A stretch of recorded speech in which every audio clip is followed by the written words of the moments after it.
quinta sesión tenemos invitada a Andrea Cervantes. Cervantes Becerril es profesora investigadora de la UAM en México, la Universidad Autónoma Metropolitana. Es licenciada en letras y tiene un doctorado en letras también de la UNAM. La hemos invitado porque dirige la maestría en diseño y producción editorial. Es profesora de la maestría y además dirige la editorial de la universidad. Entonces la invitamos para conversar sobre los aportes de las universidades en la formación empresarial. Ayer conversábamos con Freya sobre la diferencia entre las editoriales que son universitarias y las que son comerciales, tienen una vocación muy distinta. Entonces cuéntanos un poco, Freya, cómo funciona la editorial de la universidad. Bueno, primero, antes que nada, muchísimas gracias por compartir experiencias, conocimientos de nuestro ámbito editorial y un poco entender cómo funcionan, ¿no? Las distintas dinámicas que puede tener una editorial universitaria pública y una editorial universitaria privada, ¿no? Son lógicas, digamos que hay similitudes, aunque de origen el fundamento, el principio prioritario es otro. Mientras en una editorial universitaria pública la lógica es ejercer un gasto, en el caso de las editoriales privadas, pues tienen una lógica comercial, es decir, la inversión, ¿no? Hay una necesidad de recuperación, de plusvalía, de ganancia, que las universidades universitarias públicas no tienen, ¿no? ¿Qué es lo que buscan las universidades públicas? La difusión, la divulgación del conocimiento. ¿Por qué? Porque por ley las universidades públicas tienen que servir a la sociedad, ¿no? ¿Cómo lo hacen? De tres maneras, bajo tres tareas sustantivas, que es la investigación, la docencia y la difusión. Y ahí entra el trabajo de las editoriales. Cómo se difunde lo que se investiga, lo que se forma, lo que se aprende y se enseña en una universidad, pues a través de los libros. Es el agente, el vehículo, digamos, el medio a través del cual ese conocimiento va a donde tiene que estar dirigido. Ya. Pero, ¿cómo es que las universidades, tanto públicas como privadas, contribuyen a la formación empresarial? Pues de manera formativa. Es decir, las universidades también públicas, al final de cuentas, están preparando profesionales que seguramente la mayoría quizás terminen en el sector empresarial, ¿no? De una u otra manera, ya sea emprendiendo sus propios proyectos, ¿no? O bien insertándose en un mercado laboral que está bajo esta misma norma. Lo pongo así: yo como profesora de la maestría en diseño y producción editorial de la Universidad de México y como también miembro académico, recibimos todo tipo de estudiantes, ¿no? Profesionales que vienen del sector privado, que buscan a través de una maestría una certificación profesional universitaria, ¿no? Trabajan en distintos sectores, por ejemplo, puede ser un perfil muy similar a ECO, ¿no? Pienso en Editorial Trillas en México, por ejemplo, ¿no? Bueno, tenemos alumnos que vienen de estos sectores, ¿no? Que lo que buscan es reflexionar su práctica editorial. Es decir, no es que uno les vaya a enseñar a ser editores o editoras, ya no son, pero quizás se hacen más conscientes de la práctica. Si muchos de ellos encuentran la formación, por ejemplo, administrativa, ¿no? Que muchos de ellos no la tienen, ¿no? Cómo administrar un negocio editorial, ¿no? O incluso un proyecto que puede ser de incidencia social, necesita estrategias administrativas, estrategias de organización, para que esos flujos, ¿no?, sean los óptimos y puedan alcanzar sus objetivos. Esa sería una de las contribuciones que hacen las universidades. Formación de profesionales en la edición, que la mayoría, insisto, van a terminar en el sector privado o bien en el sector público, ¿no? Y por otro lado, también desde la licenciatura, en mi caso, como profesora de letras hispánicas, yo imparto un área al final de la carrera, donde la gente de letras, lo que hemos visto, es que se inserta inmediatamente como correctores o editores, ¿no?, en distintos lugares. ¿Y cómo lo hace? Normalmente a través de su servicio social. Los alumnos que egresan de las universidades públicas en México tienen que, como requisito para su titulación, necesitan hacer prácticas a partir del servicio social. Es una retribución a la institución que en gran medida ha subsidiado su formación, ¿no? Y normalmente estos servicios sociales pueden estar vinculados también a empresas, ¿no? Y por lo regular eso sirve de puente para los egresados o egresadas, no solo en su práctica, sino que se vuelve el medio a partir del cual ellos pueden o bien ser contratados en esas mismas empresas en donde llegaron a hacer sus prácticas, o bien es el punto de partida para ser recomendados o encontrar un espacio, ¿no?, dentro del mercado de trabajo. ¿Cuál es la duración de esa labor social? En promedio 6 meses.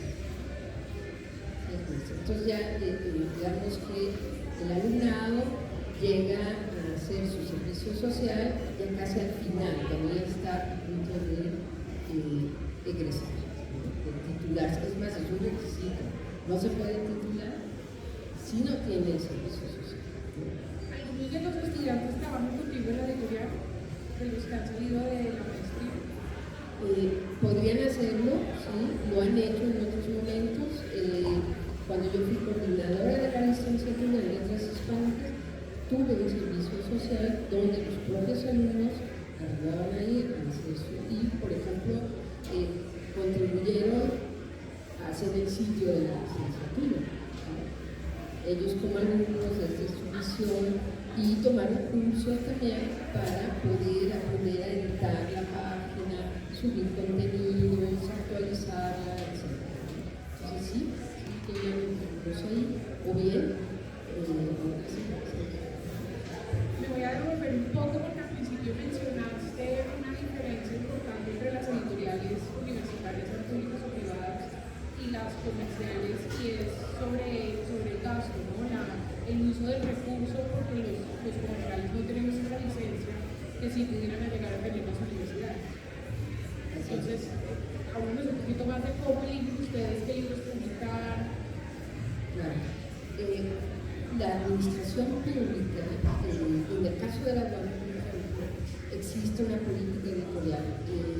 Están en las políticas de producción editorial, que son recomendaciones para que las editoriales universitarias de la UAM trabajen a partir de consejos y comités editoriales.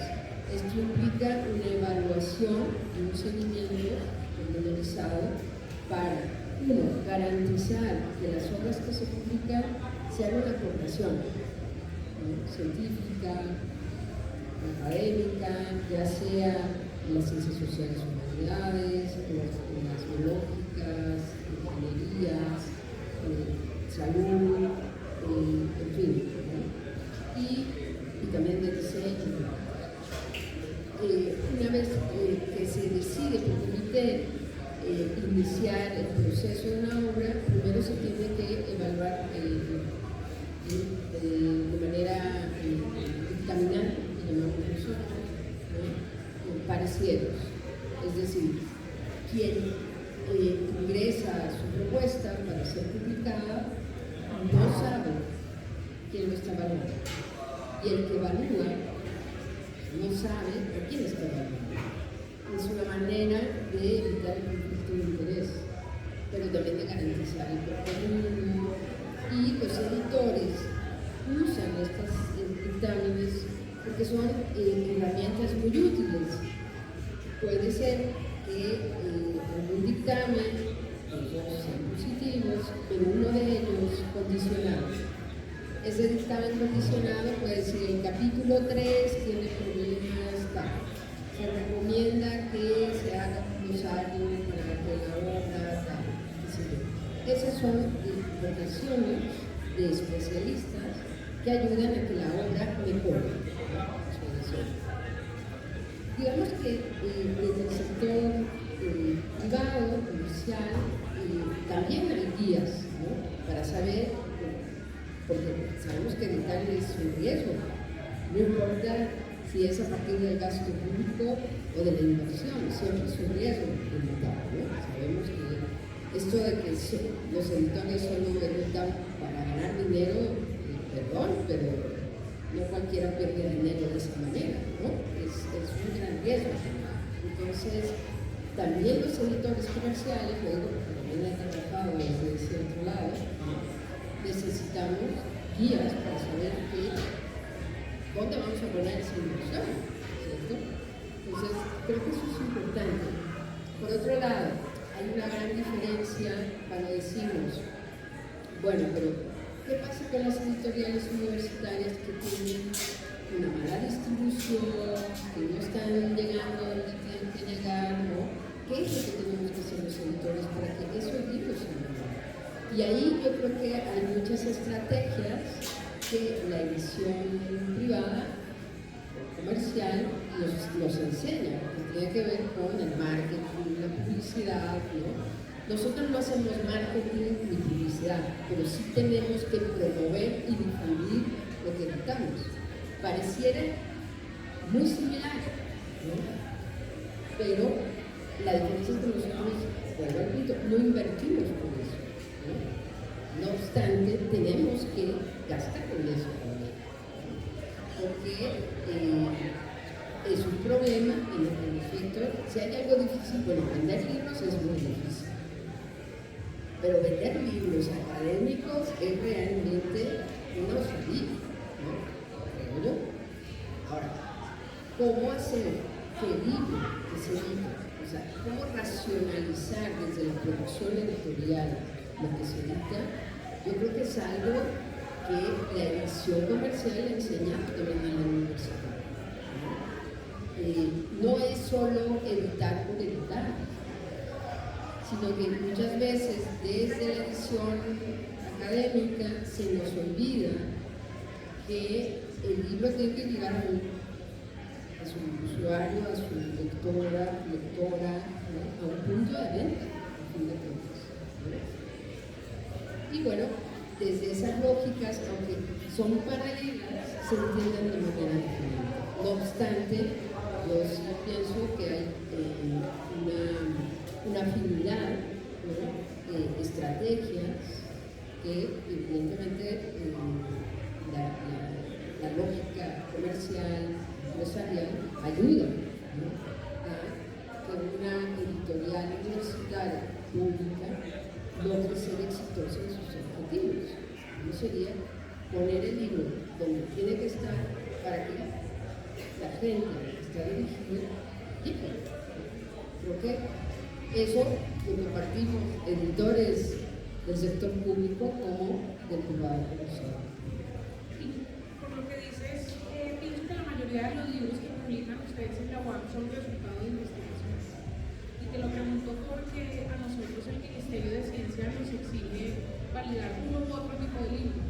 Y nosotros somos comerciales, pero nos toca someternos también a las reglas de la academia. Si nosotros queremos validarle a un profesor, a un investigador, a un autor un libro que es resultado de investigación, tenemos que jugar al doble ciego. Tenemos que conseguir unos pares, nosotros entonces tenemos que invertir más tiempo y eso es más recursos mayoría de los libros de ustedes son resultado de investigación, publican también libros de divulgación. Sí, también.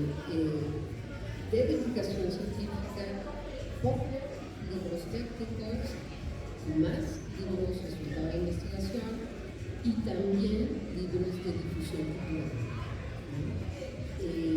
Es muy importante, te decía, son tres funciones sustantivas y una de ellas la difusión.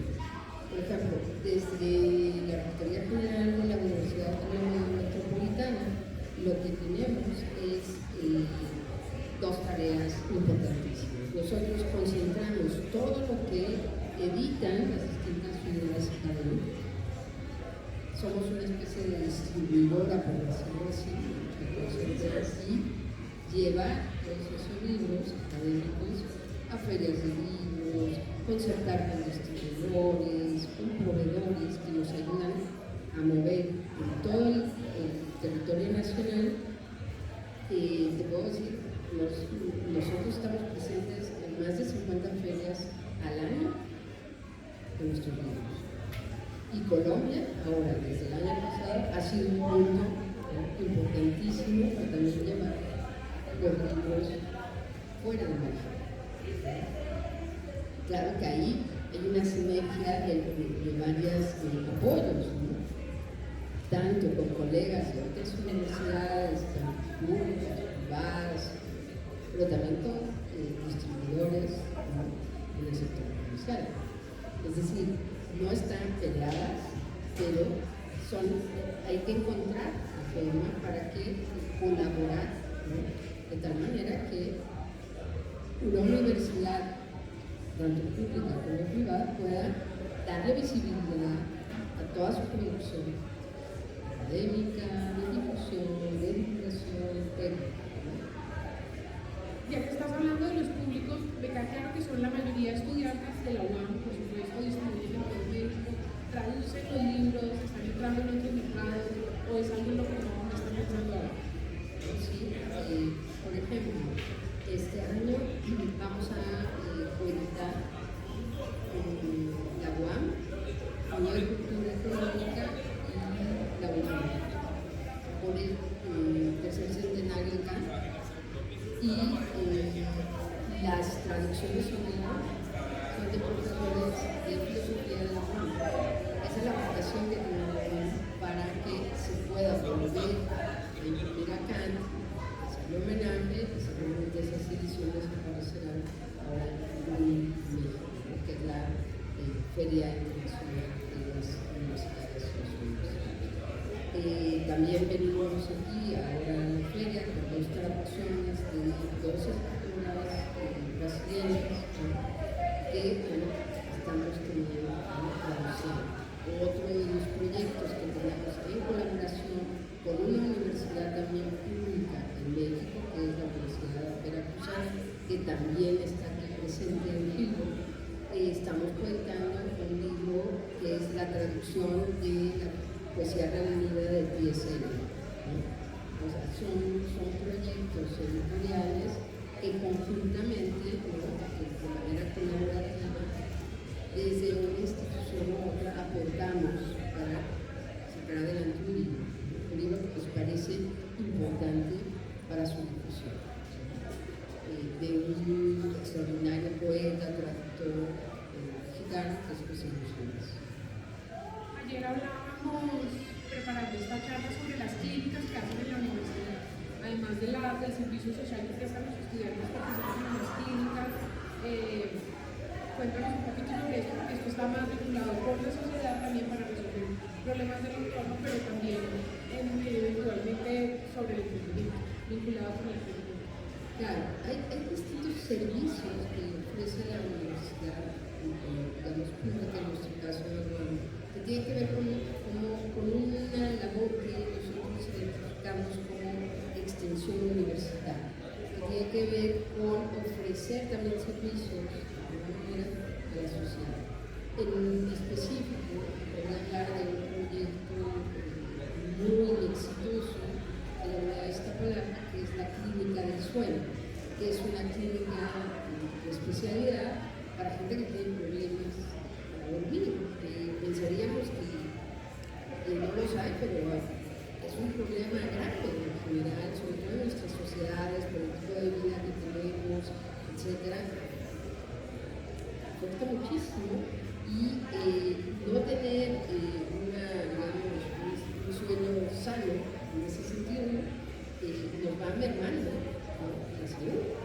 Y bueno, esta es una clínica que ofrece, digamos, una universidad pública al público y que le genera un ingreso propio que le permite seguir la investigación, ¿no? Es una manera de encontrar que también la investigación sea autosustentable.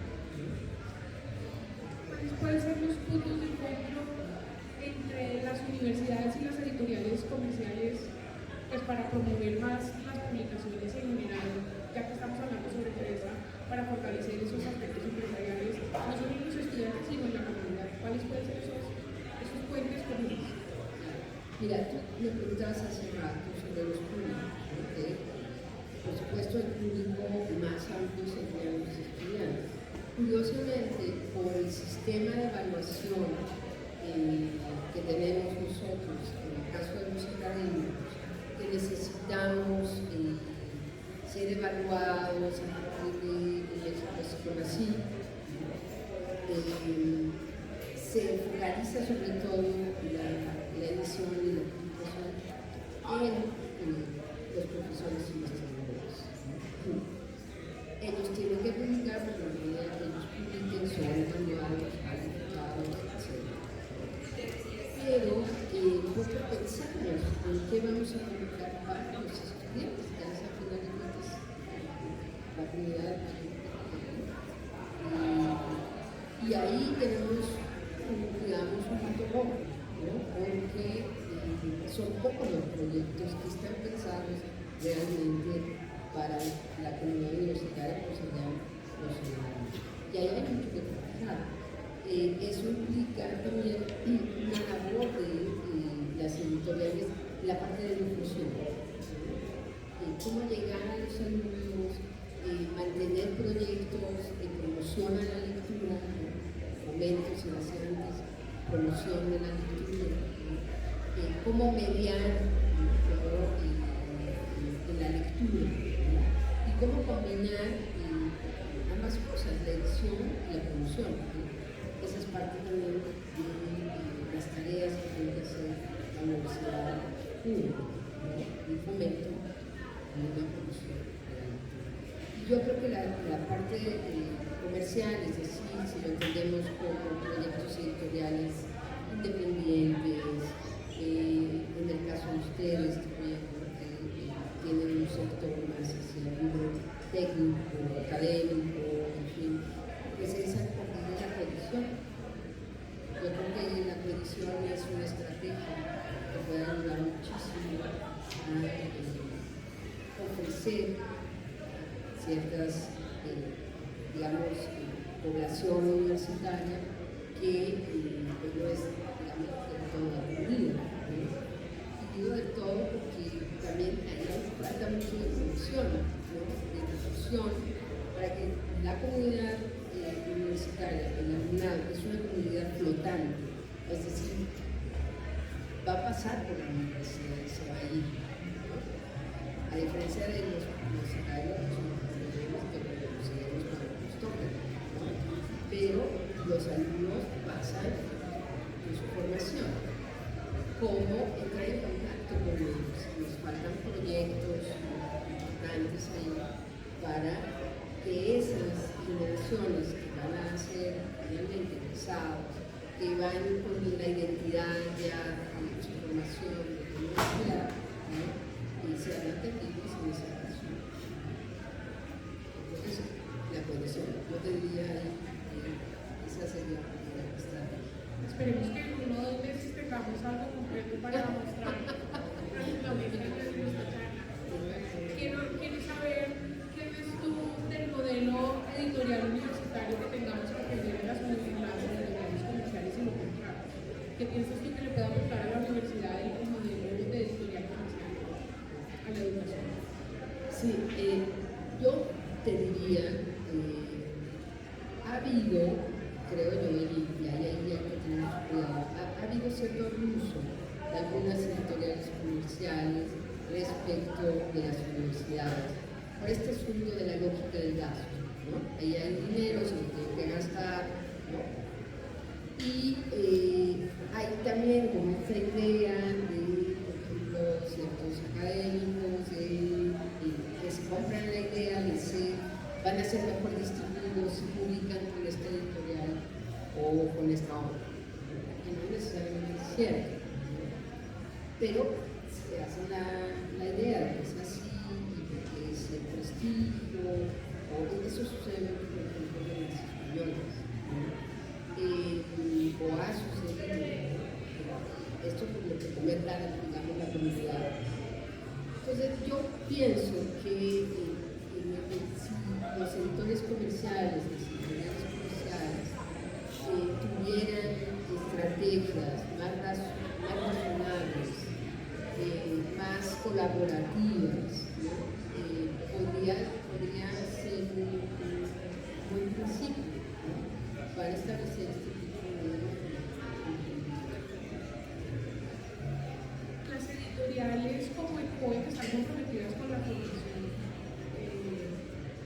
pues publicamos especialmente libros de texto, los estudiantes, los profesores suelen adaptar nuestros libros en sus materias. Los libros que tienen ustedes de texto son adaptados por los profesores típicamente de la universidad, tienen un tiraje que ya saben que los profesores van a adaptar con sus estudiantes. ¿Cómo deciden ustedes cuántos libros publicar de libros? ¿Cuántos publicar?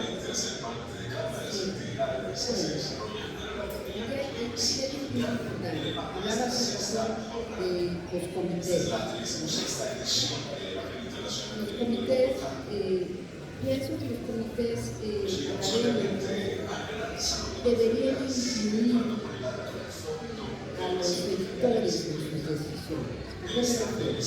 Hay libros que no vale la pena imprimir en físico, en versión digital. Hay libros que podrían educarse de manera libre. Y también no es necesario hacer grandes tirajes, sino crear unos reducidos. O a lo mejor la estrategia podría ser la impresión digital, ¿no? Es decir, hay muchas formas, según el libro, si sabemos eso, cada libro nos puede estar demandando algo, una estrategia diferente. Y me parece que ahí la incidencia de los editores universitarios tiene que ser más activa y orientar a los comités en ese sentido. Y cuando digo orientar, de manera con datos duros.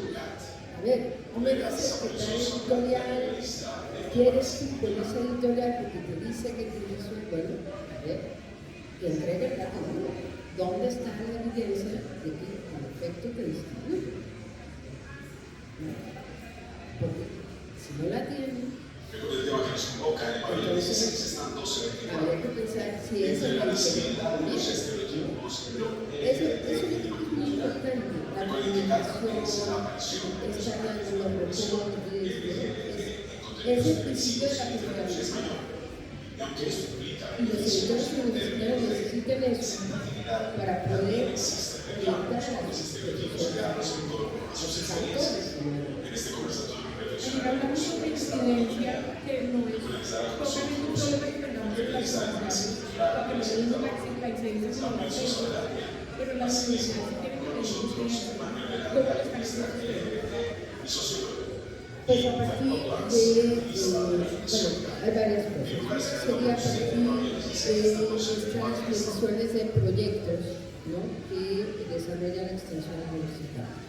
Otra es, digamos, en el caso de nosotros, desde la Dirección de Publicaciones y Promoción Editorial, las redes es un gran, digamos, parámetro también para saber cómo se está recibiendo, qué se opina, cómo se distribuye, ¿no? Entonces también, digamos, tener ahí una constante planeación, ¿no?, una parrilla donde la promoción, donde se vea, ¿no?, este efecto, digamos, que decimos perdure, ¿no?, donde los likes y tal pueden o no repercutir, ¿no?, en que un libro se ha visto, se busque, se vaya a la página, se adquiera, o ya sea a través de la línea o a través de la librería o el punto de venta. Creo que eso es otro parámetro que nos ayuda a entender cómo están funcionando los públicos, ¿no?, y cómo se comportan en función del tipo, ¿no? Y bueno, para eso es otra estrategia que hay que saber manejar. Y creo que la parte comercial pues es fundamental, ¿no?, entender toda esta preocupación de las redes, estar presentes, visibles. Te pregunté hace un rato sobre lo que podrían aprender un tipo editorial de la otra y no mencionaste la ciencia abierta, porque pareciera muy contradictorio para nosotros las comerciales tener información y conocimiento que sea de acceso gratuito, pero lo tenemos, por lo menos en tipo de edición. ¿Cómo manejan ustedes eso en la universidad? Bueno, en el caso de México, el acceso abierto es ya ley, ya está en la Constitución.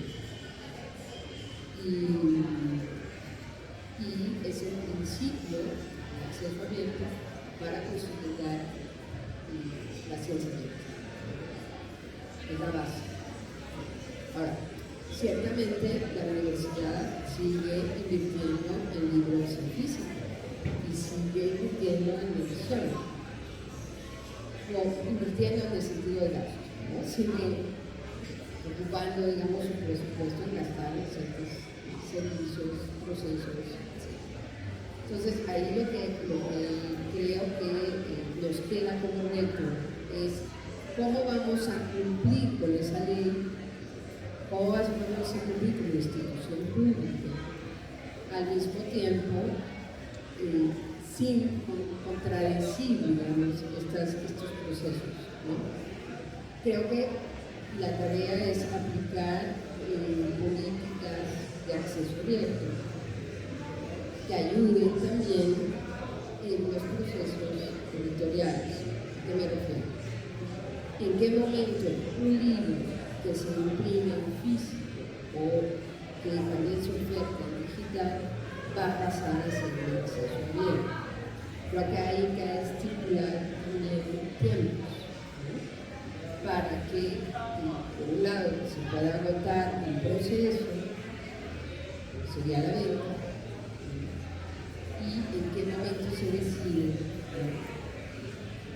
ponerlo en acceso abierto. Pienso en muchas obras que se han publicado a lo largo de 50 años que tiene la universidad, que ya están descatalogadas, ¿no? Entonces ahí tiene que haber todo un proceso también de ver, identificar qué obras ya descatalogadas, por ejemplo, pueden volverse manuales, ¿no?, qué obras pueden pasar de acceso abierto, pero con este servicio de descarga, ¿no?, de impresión bajo demanda, por ejemplo.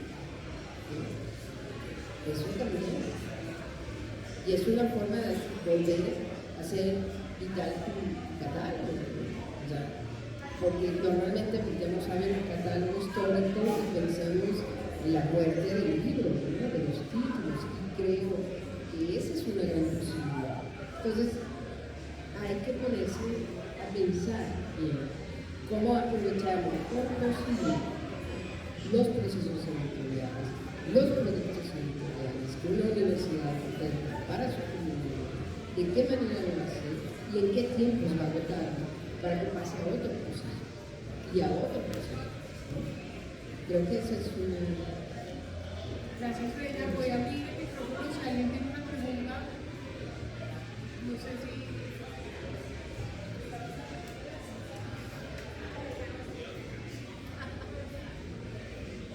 Doctora Freya, eso último que usted comentó me pareció muy potente. Me gustaría pedirle que pronto lo pueda desglosar un poquito más. Cuando hablando del acceso abierto, usted comenta de la opción de impresión bajo demanda, que de hecho, dentro de lo que conocemos, eso todavía no se hace mucho, pero hay editoriales europeas que tienen esa línea. ¿Eso usted cómo lo ve? Es decir, ¿lo ve viable? ¿Lo está pensando en editorial? ¿Sobre todo con un catálogo histórico que ustedes tienen que es significativo? Si nos puede cruzar un poquito más esa idea, me gustaría mucho. Gracias. Sí. Creo yo que lo que tenemos por delante, estamos empezando ya a partir de la publicación que haremos digital de nuestro catálogo histórico, de la Guía, de los Universal, es un análisis de los títulos, ¿no?, que ya han quedado descatalogados, que tenemos, que archivos, que hay, ¿no? Sí, estamos hablando de los parámetros de seguridad más sensibles, no describir objetos personales y de valor, estas experiencias personales revisión checkout de sus objetos personales y de valor que se considera asociables a residencia de vehículos y que cualquier son los documentos de identidad, sus tarjetas de identidad, sus documentos de seguridad, sus elementos personales y de valor. y empezar la nuestra fase. Estos han sido recuperados Que sí tenemos disponible una actividad para antes de abandonar las instalaciones de esa sería la primera. La segunda personales. fase Si se es percata cómo tenemos que que tendríamos que utilizar para tener el acceso abierto muy posiblemente este inicio se debe y lo otro respecto a hasta dónde vamos a anotar las novedades como el catálogo vivo, ¿no?, y cuándo pasar hacia su avance. Porque también tenemos que entender que hay novedades que nacen directamente para ser de acceso abierto. Entonces tenemos como distintas naturalezas de publicación. Insisto, eso es la ley. O sea, las universidades públicas en México tienen ya que responder a eso. Así que eso es una tarea que tenemos que tomarnos muy en serio y empezar a racionalizar los procesos en función de eso. Yo, como editora que me encanta la tinta y el papel, ¿no?, moriré hasta el último momento que se sigan imprimiendo los libros, evidentemente, pero claro, eso nos lleva a pensar en ser mucho más selectivos en qué sí se va a imprimir y qué no se va a imprimir, o solo se publica digital, ¿no? Y bueno, ahí, por ejemplo, ahora mismo hay libros que hay una serie que tenemos en la universidad, en la dirección, que se llama Presentes Amistosos, Gabinete de Cultura Electrónica. Esto que hablábamos de desde qué momento los libros son tema para los libros, ¿no? El famoso catálogo de libros sobre libros. Esta serie se inserta en esta idea de los libros sobre libros y hace, por ejemplo, recreaciones, rescates editoriales históricos, facsímiles, ¿no?, para fomentar una historia de la edición, ¿no?, y una cultura editorial que nos haga más conscientes, ¿no?, respecto a la producción editorial. Y eso nos va a permitir crecer en nuestras estrategias, ¿no?, de difusión. Pero diría que ese es, a partir de un análisis relacionado del catálogo histórico, empezar a mover, ¿no?, los títulos y el acceso abierto. Esa sería la primera fase, y ahí vendría lo que sería la educación literaria. Y por supuesto todo este asunto del canal, algunas que pudieran pues, ayudar a soportar también esa, digamos, extensión, ¿no?, y esa visibilidad que puedan tener los libros, ¿no?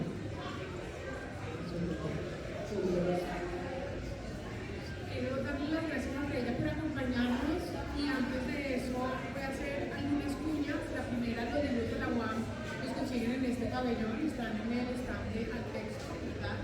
por este pasillo, los libros de COE están aquí en el medio. Una recomendación que nos hicieron esta mañana de la Universidad de los Andes es promover este libro, participó Freya, que lo consiguen en ese stand Las Mujeres y los Estudios del Libro y la edición en Iberoamérica. Es importante también hacer reflexiones sobre el catálogo, hablar sobre temas editoriales. Pero Freya, muchísimas gracias. En el COE siempre estará abierto las puertas para ti. Gracias por tu generosidad y aceptar nuestra invitación.